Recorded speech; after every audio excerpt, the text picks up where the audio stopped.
Walter Green only wanted peace and sweet tea in his golden years. What he got instead was a violation notice taped to his mailbox. The paper fluttered slightly in the warm October breeze, crisp and official-looking, with HOA compliance alert stamped across the top in bold red.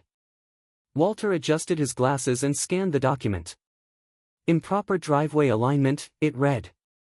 He glanced back at his silver sedan, still idling at a gentle angle across the base of the driveway, one grocery bag, peaches and cereal, still sitting on the passenger seat.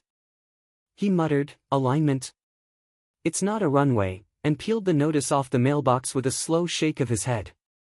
Silver Birch Trails was supposed to be calm.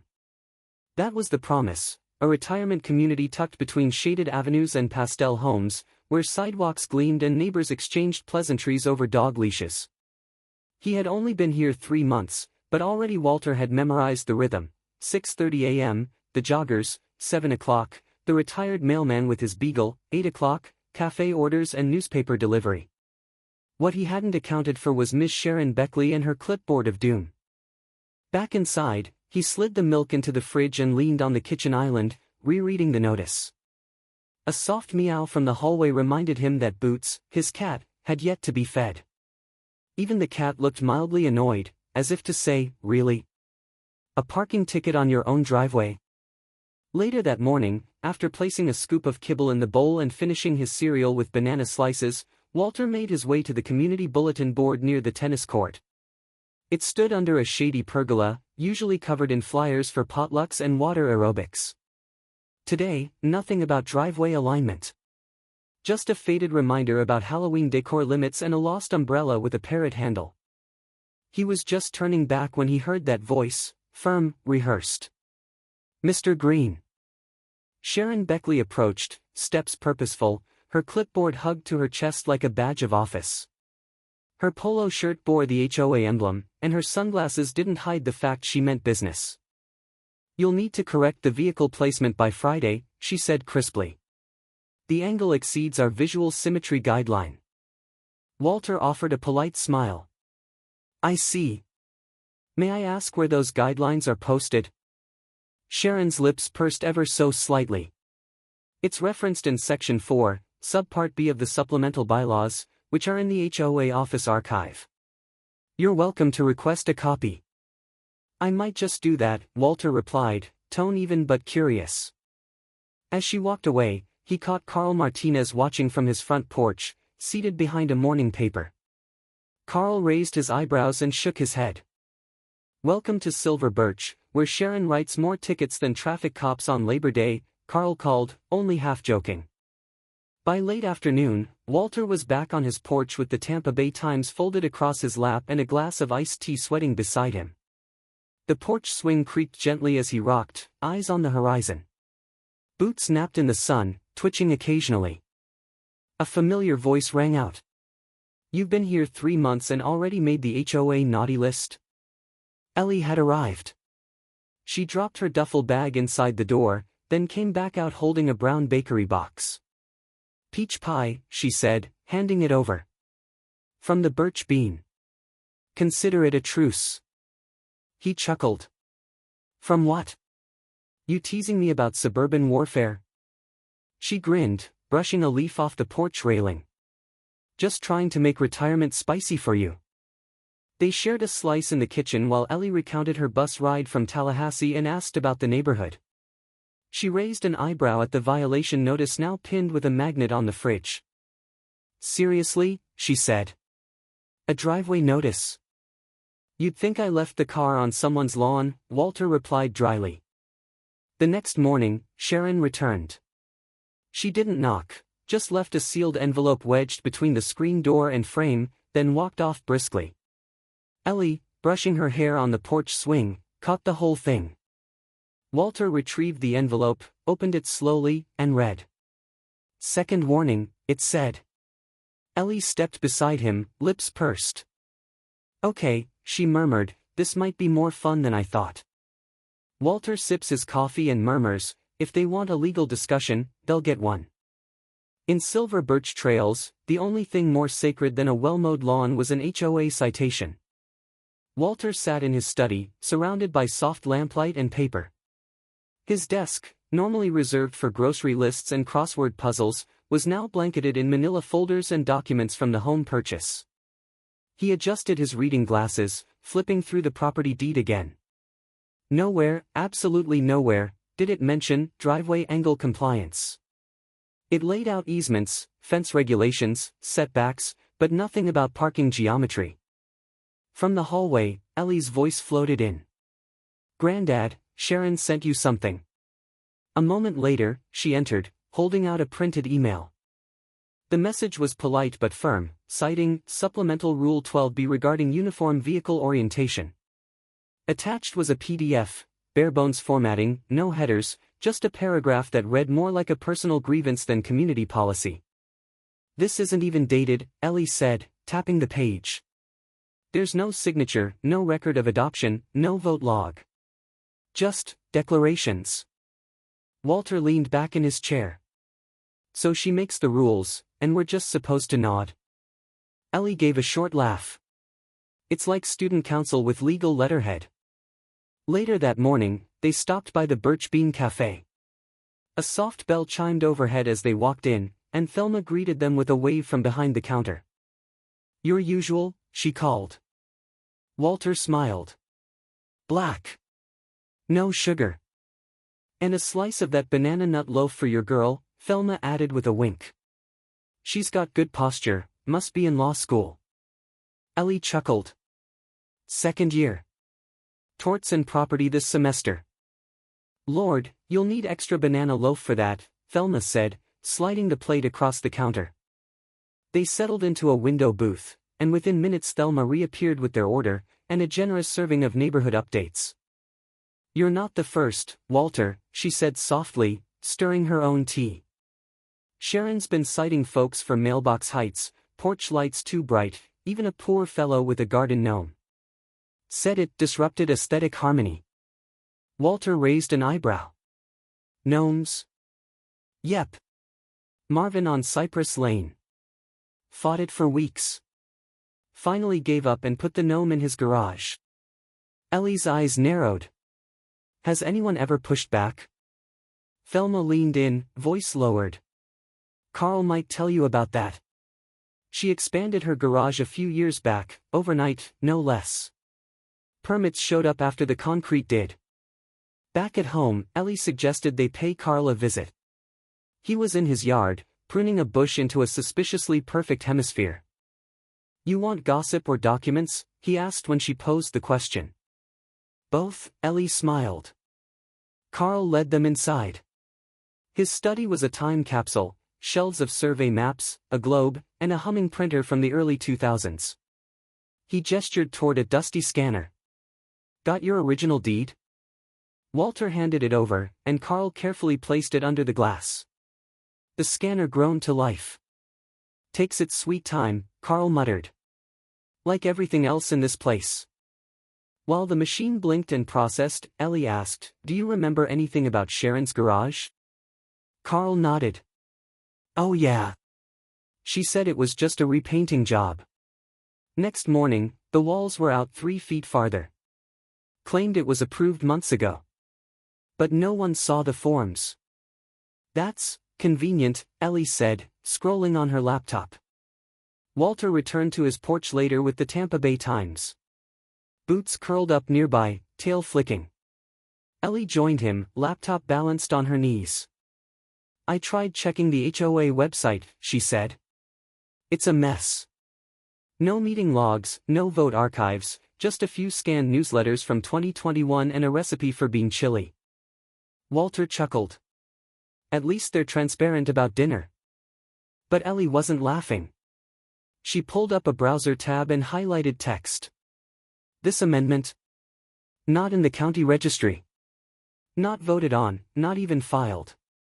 Walter looked over his glasses. "Which means?" "It means legally, it doesn't exist. No vote, no power." He leaned back in his rocker. "You always had a good eye for detail." Ellie smiled. "You told me once the courtroom's just another kind of front porch, only with worse lighting." Walter chuckled, eyes misting slightly. "I didn't think you remembered that." Before the evening sun dipped below the rooftops, Ellie tapped her laptop and said, "Let's see if the county clerk knows anything about Sharon's magic amendments." The driveway citation led them to Sharon's garage, and a boundary line no one had questioned before. The morning light spilled golden through the windshield as Walter and Ellie pulled into the county clerk's lot. The building was squat and utilitarian, its beige walls bearing the faint wear of bureaucracy. Inside, the air smelled faintly of coffee and dry paper. At the records counter, a younger clerk in tortoiseshell glasses greeted them. Ellie laid out the issue in crisp, respectful tones. The clerk typed briskly, frowning. "There's no record of an official HOA rule change regarding driveway alignment," she said. "Last amendment filed was in 2020, pet waste signage." Ellie jotted a note in her pad. "And the structure at 148 Magnolia Lane?" The clerk blinked. "Sharon Beckley's house." Walter raised a brow. "Just double-checking square footage and encroachments." She shrugged, printed out a map. "Here's the original community easement plan. There's a 5-foot utility easement running behind her property. Standard." Back home, Walter spread the map across his porch table. "That's not 5 feet of clearance between her garage and the boundary," he muttered. Carl joined them an hour later, a bundle of wooden stakes and an aluminum measuring rod over his shoulder. He wore a wide-brimmed straw hat and the intent look of someone who once charted county lines by hand. "Funny thing is," he said, planting the first stake, "Sharon's garage eats up half that utility easement no one talks about." Walter held the tape measure steady while Carl marked each foot. "Still remember how to do this blindfolded," Carl said, chuckling. Ellie stood nearby, snapping photos on her phone. "I feel like we're trespassing on history." Carl looked up. "Or just reclaiming it." Across the way, Sharon's blinds twitched. She emerged a minute later onto her porch, arms crossed. Her expression was unreadable, but her posture screamed disapproval. Walter caught her eye and tipped his straw hat with casual grace. Back inside, Ellie dove into HOA archives. The newsletters she found, most from plastic tubs in Carl's garage, were printed on bright paper with quirky fonts. None mentioned rule changes, let alone the supplemental Rule 12b. Walter appeared beside her with iced lemonade in an old mason jar, condensation trailing down the side. Carl made a batch. Ellie took a sip. "This feels like an episode of Matlock." He chuckled. "Except the lawyer's younger and the stakes are suburban." While Walter sorted a pile of HOA notices dating back 6 years, Ellie opened her laptop. She typed out a detailed message to Marcus Hanley, a semi-retired HOA compliance attorney Walter used to spar with in court, and sometimes golf with. The email included photos, property maps, and a scan of the suspect amendment. "Let's see if Marcus still has a nose for nonsense," Ellie murmured. That evening, the porch was quiet except for the chirp of cicadas and the creak of Walter's rocker. Sharon's curtains fluttered occasionally across the street, a silent reminder that their activities were being watched. Ellie's phone buzzed. She glanced down. "It's from Marcus." Walter looked up from his newspaper. Ellie read aloud, "This could be a serious violation, more than enough to force a rollback." A missing meeting log was like gold dust, especially when it proved the rules were never voted on. The morning air carried the scent of wood smoke and aging magnolia leaves as Walter and Ellie stepped into the small, sun-dappled library nestled beside the post office. A volunteer librarian in a crocheted shawl pointed them to the archive room, its shelves bowing under the weight of HOA binders, phone books, and forgotten club minutes. Ellie ran her finger down the spines of plastic folders. "HOA logs stop in mid-2021, she said. "Nothing from the past 2 years." Walter frowned. "Convenient." They spent another hour combing through boxes, even a dusty filing cabinet marked Bingo Club. But 2022 and 2023 HOA minutes were nowhere to be found. Back home, Carl sat on Walter's porch step, sipping coffee from a thermos. "Gladys might still have something," he said. She was HOA secretary before Sharon took over. "Real stickler for paper trails." By afternoon, they stood in Gladys Rowe's garage, an organized chaos of tote bins, dried herbs hanging from rafters, and a rickety workbench covered in dog-eared gardening catalogs. Gladys, wiry and sharp-eyed despite her years, tugged a banker's box from under a sheet. "Never trusted Sharon to file things right," she said, thumping the box onto an old card table. Inside were handwritten agendas, copies of typed minutes, and annotated calendars. Ellie read through them quickly. "Here's 2020, half of 2021, then nothing. But look," Gladys kept personal notes. She held up a spiral notebook. "Meeting on August 15, 2022, Sharon skipped formal vote. Claimed emergency authority. Bylaw 6 not invoked properly." Gladys pulled out a yellowed envelope. "And this," she added, "an email thread Sharon accidentally CC'd me on." Ellie read aloud, "Let's just get consensus over email. No need to record every little vote." Walter whistled low. "Off-the-record governance. That'll sing in court." They returned to Walter's dining room, the table now buried under documents and sticky notes. Ellie typed steadily on her chunky old laptop, pausing only to accept a slice of Gladys's pecan pie. "This crust is incredible," Ellie mumbled. "It's lard and spite," Gladys said proudly. Walter scratched notes in a yellow legal pad.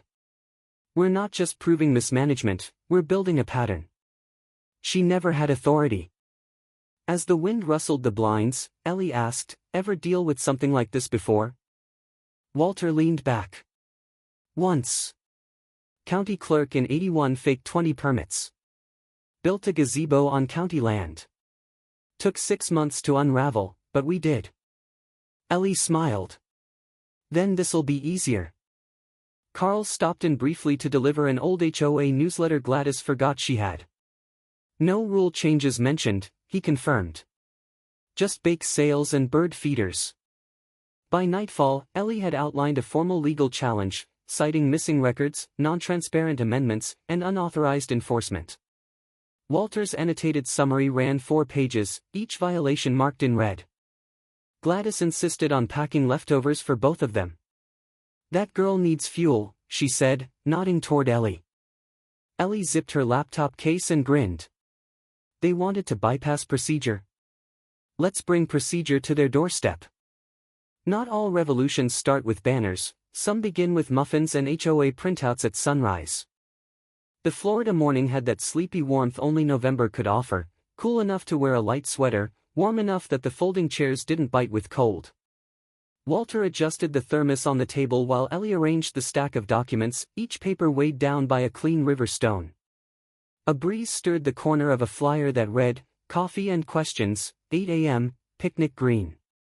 Carl was the first to arrive, carrying a folding chair in one hand and a collapsible umbrella in the other. "Didn't bring muffins?" he asked. Ellie grinned and pointed to a cardboard box near the table. "Cinnamon. Store-bought, but no one has to know." By 8:20, the green was speckled with retirees, some cautious, some curious, a few clearly disgruntled. Walter greeted each one by name, offering boiled eggs, paper cups of watery coffee, and a folded printout of compiled HOA filings, or the conspicuous lack thereof. Martin Hale, a tall man with sun-freckled hands, flipped through the documents.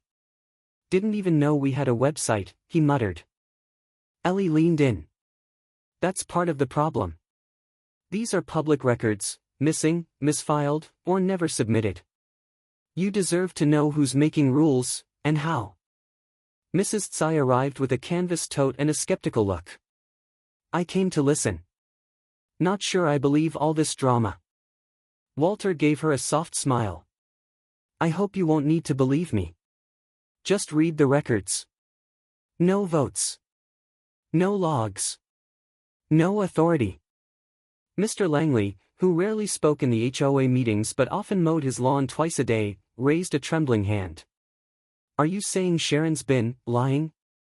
Ellie answered calmly. "I'm saying she's sidestepped procedures. Intentionally." The murmurs began to build, low tones of confusion, rising frustration. Carl cleared his throat, standing beside Walter. She once told me not to question her garage extension, he said. Told me permits were handled internally. But I knew it didn't sit right.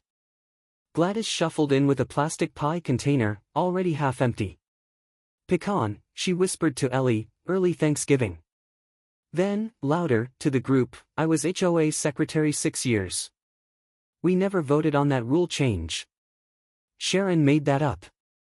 People stirred. The Kellas, married 60 years, always voted together, looked at each other, then toward Sharon's empty chair. And then, right on cue, she arrived.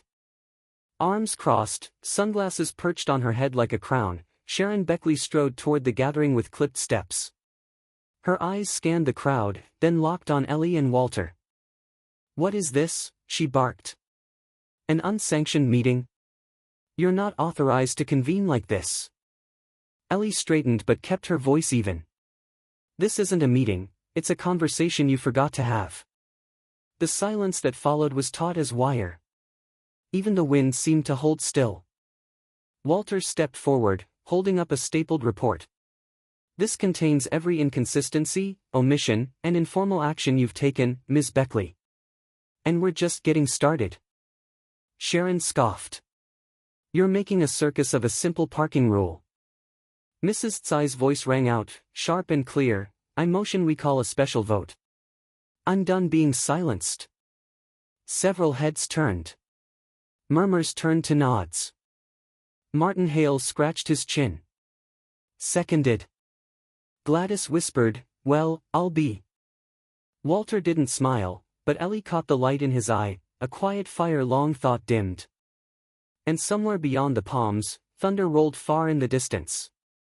The breeze shifted. The community was changing. Thanksgiving was about gratitude, but this year, Ellie was thankful for an inbox full of signatures. The amber glow of evening slipped through gauzy curtains as soft instrumental jazz played from an old speaker on the bookshelf. Ellie sat cross-legged at the dining table of her tiny rental house, a laptop open, papers scattered like leaves after a storm. Beside her, Walter pored over a printed draft with a red pen, occasionally muttering legal notes under his breath. 64 signatures, Ellie said, tapping the touchpad with a satisfied nod. That's over 60% of the neighborhood. Enough to call for an emergency election, legally and procedurally. Walter looked up, glasses perched on his nose. Never underestimate a neighbor with a clipboard and a reason. The table was half set, mismatched plates, warm cider in wide ceramic mugs, a modest roast chicken resting under foil. Sweet potatoes, mashed and cinnamon-dusted, filled a chipped serving bowl. Despite the casual setting, there was something ceremonial about it all. Carl had stopped by earlier with a pecan pie in hand, tapping twice on the doorframe before stepping back into the shadows. They're scared, he'd said with a lopsided grin. That's good. Now, Ellie scrolled through the final draft of the legal notice. This forces a public vote within 30 days, right? Walter nodded. Unless she wants to challenge it in court, which would be unwise. The doorbell rang. Ellie answered it to find Anna and Derek, her friends from law school, holding a grocery bag and a bottle of something red. Hope this place has wine glasses, Derek joked. We brought pie, Anna added. And we want to hear about the suburban rebellion. Dinner was warm, a little loud, and exactly what Ellie didn't know she needed. Between bites of chicken and banter, Derek raised his glass. You're doing grassroots law the right way, he said. Clear, calm, and with cinnamon muffins. Ellie laughed, but Walter lifted his mug with more intention. When my wife passed, he began, I thought the green legal fire had gone with her. Turns out, it was just waiting in the next generation. Ellie blinked, startled for a moment, but smiled softly. She was wearing his old cardigan, woolen, 2 sizes too big, a faded brown that smelled faintly of pipe tobacco and porch mornings. Walter noticed but didn't mention it. Later that night, the house was quiet again. Walter sat at the table as Ellie pulled up the county petition portal. She attached the scanned signatures, uploaded the notice, and signed her name. Then she turned the screen toward him. Your turn, co-sponsor. Walter leaned in, adjusted the mouse, and clicked. The submission confirmed with a soft chime. It was done. They said nothing for a while, just listened to the music and the ticking of the old kitchen clock. Outside, the wind rustled faintly through palm trees. The stars above silver birch trails blinked on one by one. The next morning, Ellie poured herself coffee and stood by the window. Across the street, Sharon's silver SUV crept past, slower than usual. Her window was down. Her face unreadable. Walter stepped beside her and said nothing. The car rolled on. The meeting room smelled faintly of coffee and conflict. Rows of folding chairs filled Maple Hall, some occupied by stooped backs and whispering retirees, others left politely angled in anticipation. The air carried a hum of rustling papers, a tang of overbrewed coffee, and the tension of a neighborhood on edge. Laminated agenda sheets sat ignored on each seat. At the front stood Sharon Beckley, her blazer unusually crisp, fingers clenched around a printed script that quivered ever so slightly. Behind her, the HOA board table stretched across the room like a flimsy battlement, Carl, Gladys, and two other silent members flanking either side. Sharon cleared her throat and tapped the microphone. This emergency session, she began, voice tight, has been reviewed and deemed procedurally invalid. Therefore, I am canceling the vote and dismissing the meeting. A ripple went through the audience, some craning their necks, others blinking. Ellie stood near the third row, lips tight, tablet in hand. She stepped forward. According to Section 7B of the HOA Charter, she said clearly, a petition exceeding 60% homeowner signatures mandates a public vote within 30 days. Your cancellation violates binding community law. A murmur followed, short, sharp. Sharon's mouth opened, but before she could retort, Walter rose. In addition, he said, stepping beside Ellie, I'd like to enter into public record a sequence of emails sent from Ms. Beckley's personal address, requesting off-the-record votes and reallocating community funds without board consensus. He handed printed copies to Carl, who frowned deeply, and to a few neighbors in the front row. Mrs. Tsai adjusted her reading glasses. Is this real? Gladys stood next. I'd like to read the minutes Ms. Beckley submitted for the 2022 amendment session, and then I'll read the real ones from my notebook. She unfolded a creased page. The difference was undeniable. Sharon's forgery spoke of unanimous agreement, Gladys's version noted, discussion postponed pending vote. The room began to shift, not just with sound, but with a visceral energy. Martin Hale raised his voice. What else have you lied about? Sharon's knuckles whitened. This is all coordinated. You people, this is a witch hunt. I gave this place order, structure. Walter remained still. Another voice, you find me for wind chimes. A third, and my solar panels. Sharon slammed a palm on the podium. I don't have to stand here for this. Ellie didn't respond. She simply stepped back, letting the air fill with its own momentum. The microphone skidded to the ground as Sharon knocked it over, red-faced and shaking. Her voice cracked, no longer commanding, but frayed. You'll regret this. All of you. She stormed out, doors swinging behind her like courtroom saloon gates in a western. For a second, there was silence. Then, click. Someone near the front had captured it on video. Applause broke out, hesitant at first, then growing. A couple of elderly men in flannel patted each other on the back. Mrs. Tsai stood and clapped, her cane balanced on her forearm. We support Ellie, someone said. A few joined in. It was soft, but insistent. We support Ellie. Ellie looked stunned. Not embarrassed, just unprepared. Walter leaned slightly toward her, a half-smile curling beneath his mustache. They heard you. Loud and clear. Afterward, as the crowd thinned and the last donut crumbs were swept into napkins, someone quietly taped a sign on the front door of Maple Hall. 2 nights later, every porch glowed like a vote cast in light. Along the quiet streets of silver birch trails, wreaths of pine and twinkling strings of warm bulbs lined doorways and railings. Lawn reindeer blinked lazily beside mailboxes, and the occasional whiff of cinnamon and baked apples drifted from open kitchen windows. The wind carried the soft rustle of coats and greetings as neighbors emerged, one by one, heading toward the HOA lawn. The votes had been counted at noon. Sharon Beckley lost, 73-7. Now, on this December evening, the neighborhood gathered not for protest or policy, but for celebration. On a folding table by the community center's entrance sat rows of ginger cookies, pumpkin scones, and 2 steaming urns labeled cider and decaf. A homemade sign, decorated with glitter pen, read, "Welcome, new board." Below it, Carl stood smiling beside Gladys and Martin, each holding a plain paper certificate with their new titles. Ellie approached quietly, hands tucked into the pockets of her wool coat. Carl spotted her and stepped forward. "Ellie, we've got a chair with your name on it."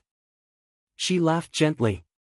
"I appreciate it, Carl, but I'm not cut out for monthly reports and meeting minutes." Gladys chimed in, "You're the reason this happened." Ellie nodded. "I'll be around if legal questions come up. But for now, I'd rather just enjoy a cookie while it's still warm." They understood. Ellie drifted to the table, grabbed a paper napkin and a scone, then looked up. Walter was there, leaning by the little porch of the community center, hands folded behind him, hat tipped slightly against the wind. "You look like a man with thoughts," she said, joining him. "Mostly just thinking I should have polished my shoes," he replied. "But this is good. This is real good." A comfortable pause settled between them. Ellie glanced toward the parking lot. A dark SUV sat open. Sharon, in a thick scarf, loaded the last of 3 suitcases into the back. No one approached her. No one waved goodbye.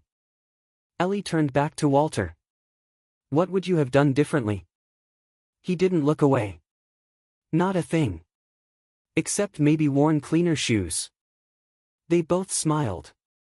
From inside the community center, a teenage volunteer handed Ellie a small framed plaque. She read it and laughed softly. Clause 7b, right to fair hearing, petition threshold, and mandated vote. Beneath it, invoked by Eleanor Parks, December 2023. She held it for a moment, then turned and stepped toward the front door of the building. A small brass switch waited beside the porch light. She flicked it on. The warm yellow beam spilled down the steps and onto the gathering lawn.